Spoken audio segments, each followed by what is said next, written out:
de la televisión pública para todo el país. Preguntas y respuestas, la actualización de estos 200 años, el esfuerzo por repensarnos. Vamos a darle comienzo, si te parece, Carlos, a esta mesa. Vamos a empezar con la disertación de Hernán Brienza. Es periodista, licenciado en Ciencias Políticas, fue redactor de Política y colaborador de diversos medios, autor de diferentes libros: Maldito tú eres, El caso von Bernich, Iglesia y represión ilegal, El loco Dorrego, El último revolucionario, solo para nombrar algunos. Y comenzamos la disertación, esta mesa de debate a cielo abierto, donde todavía no llueve y la gente se va a seguir quedando y se va a seguir acercando. Y por ahí tal vez el planteo inicial que podemos hacer es: ¿cuál es la actualización a 200 años de la Asamblea del año 13?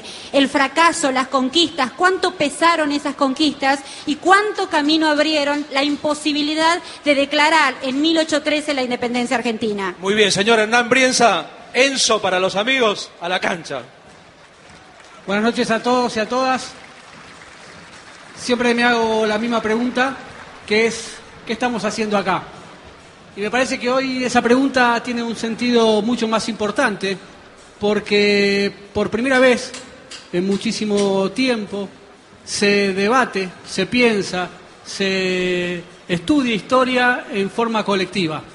Y la plaza de hoy, a 200 años de la Asamblea del año 13, es justamente la demostración más brutal, en el mejor sentido de la palabra brutal, de que los pueblos pueden pensar la historia, que los pueblos pueden hacer la historia, que los pueblos pueden reflexionar sobre historia y que pueden hacerlos en lugares históricos como es esta Plaza de Mayo, que para los argentinos nos ha dado tantos momentos buenos, tantos momentos malos y tantos momentos que nos sirvieron para unirnos, para reflexionar y para accionar.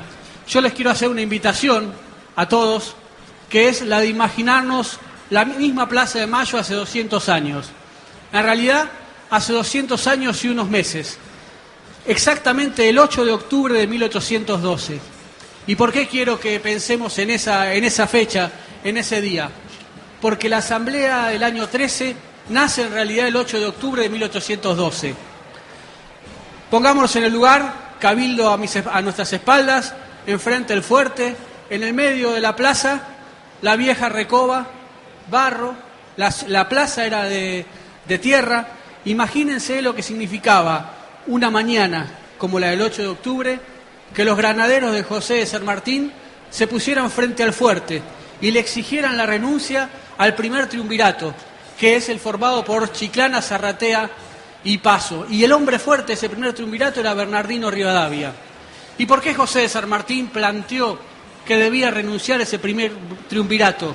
Porque el hombre fuerte de ese gobierno, que era Bernardino Rivadavia, lo que intentaba era retrasar el llamado de la independencia, intentaba retrasar, negarle la posibilidad a Manuel Belgrano, que estaba combatiendo en el norte, la posibilidad de usar una bandera azul y blanca como la que había creado en Rosario. Y ahí hay algo para reflexionar, porque la Asamblea del año 13 es una asamblea que nace no en la discusión, en el debate, sino que nace en la voluntad y en la acción de hombres como José de San Martín, en hombres como Manuel Belgrano, que deciden, más allá de los debates y más allá de los consensos, llevar adelante una revolución, profundizar una revolución, ir por más, ir a lograr lo que hasta ese momento estaba paralizado, que era el llamado a la Asamblea General del año 13, a la Asamblea Constituyente, que nos diera una Constitución. Esa forma de accionar políticamente, esa forma de hacer historia, nos tiene que llamar la atención, porque sin ese segundo triunvirato, que lo tenía Rodríguez Peña, que lo tenía Paso como miembros, a Álvarez Jonte como miembros, y que rápidamente convocaron al Congreso de la Asamblea del año 13, no se hubiera podido generar ese Congreso, esa acción. Y cuando digo Congreso, ¿a qué me estoy refiriendo? ¿Qué estamos hablando cuando hablamos de Asamblea del año 13? Hablamos de la necesidad de profundizar la independencia, profundizar la libertad, pero también profundizar los derechos humanos en nuestro país. La Asamblea del año 13, si se quiere, es el primer congreso a favor de los derechos humanos en la Argentina. Y cuando uno piensa en el primer congreso de los derechos humanos, automáticamente tiene que hacer una lógica traspolación en estos 200 años, en estos 2 siglos de historia de retrocesos y de avances en materia de derechos humanos, pero también en materia de derechos políticos, de derechos civiles, de derechos sociales, porque eso es la Asamblea del año 13 con sus contradicciones, con sus internas, con sus discusiones, con la derrota de los sanmartinianos, con la victoria de Carlos María de Alvear, que era quizás el porteño más irredento, el que más ligazón tenía con los intereses británicos en el Río de la Plata. Aún con esa derrota al interior de la Asamblea del año 13, la Asamblea tiene en las primeras sesiones, en los primeros meses, una capacidad transformadora que pocos hechos políticos tuvieron hasta el Congreso de Tucumán en 1816. Uno puede pensar en esas transformaciones como el límite o la limitación al mayorazgo, y uno dice, ¿qué es el mayorazgo? Es la herencia que tenían los hijos mayores que dejaban sin posibilidad de herencia a los hermanos menores. Y entre esa ley del mayorazgo y las leyes que impulsó el primer gobierno peronista respecto de la igualdad entre los hijos naturales y los hijos de familia, hay una ligazón.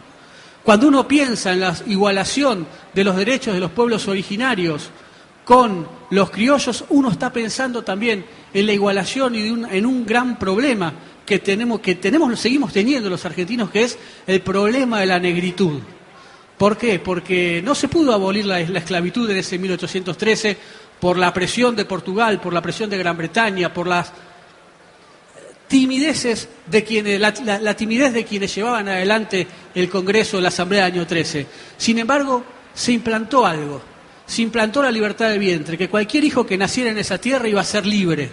Y ahí hay un llamado de atención, porque pensemos ese 1813, ¿qué año es? Es el año de la restauración monárquica, es el año en el cual Napoleón pierde en Rusia, es el año en el cual las potencias extranjeras empiezan a juramentar que no va a haber repúblicas.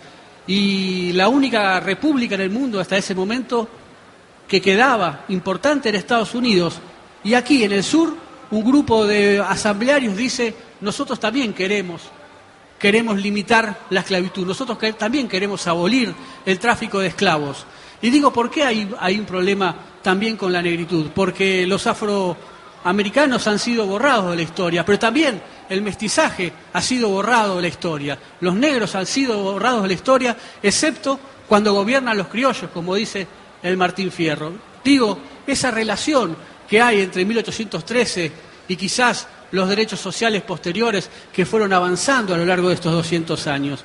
Pienso también en esa relación entre las leyes del mayorazgo y también, uno podría decir, los derechos políticos sancionados por la Asamblea del año 13. En la Asamblea del año 13 laten los discursos de Manuel Dorrego cuando dicen que los pobres tienen que votar, que no solamente pueden votar los ricos, que todos los argentinos tienen el derecho a emitir el sufragio. En la Asamblea del año 13 late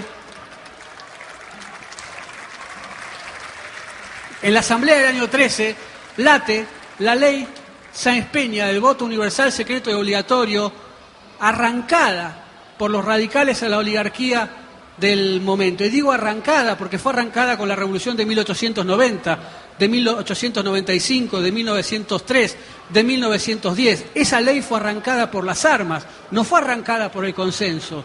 Hay que pensarlo en estos términos, en términos revolucionarios también, qué significó la ley Sáenz Peña. El voto femenino, el voto de la mujer en 1949, late la Asamblea del año 13, sin dudas.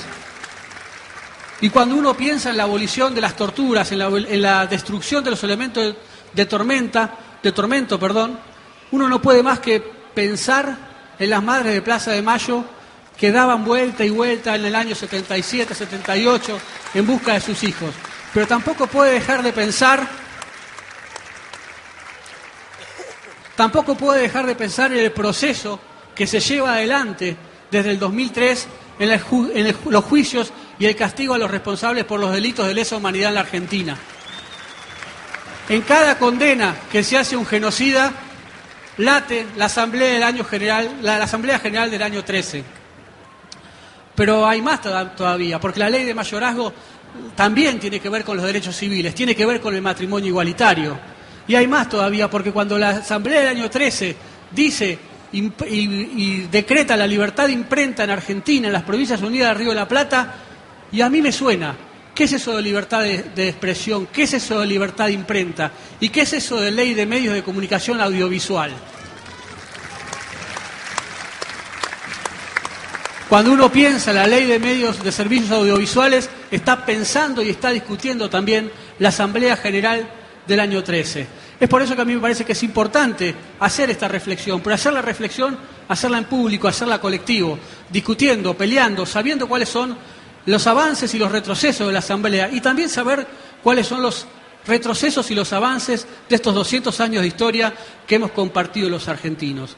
La Asamblea del año 13 sigue viva en la asignación universal por hijos, sigue viva en cada una de las medidas que amplían ciudadanía y en cada una de las medidas que lo que hacen es quitar privilegio a unos pocos y darle privilegios a las mayorías, si es que las mayorías pueden tener privilegios. Muchas gracias y estoy abierto a todas las preguntas que puedan hacerse. El señor Hernán Brienza, que como se verá, habla como un libro abierto, porque además ha escrito y seguirá escribiendo muchos libros. Nos hicieron creer que la historia ya estaba, que era una cosa que no había que tocar, que era inmodificable. Nos hicieron creer, los dueños de la historia oficial, que la historia no se debatía y que debatir ideas no es bueno, que en una sociedad tiene que estar todo en calma.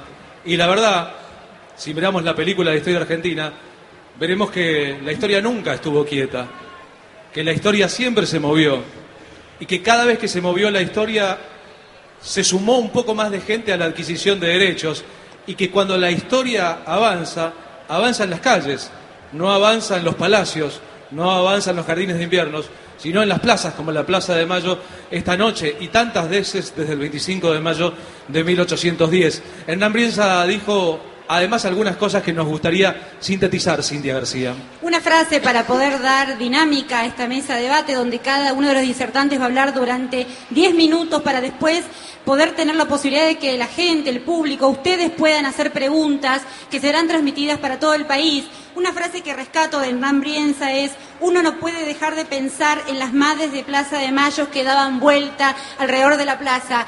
Agregaría que hoy es jueves y hoy a las 3:30 de la tarde las madres de Plaza de Mayo dieron la vuelta a la plaza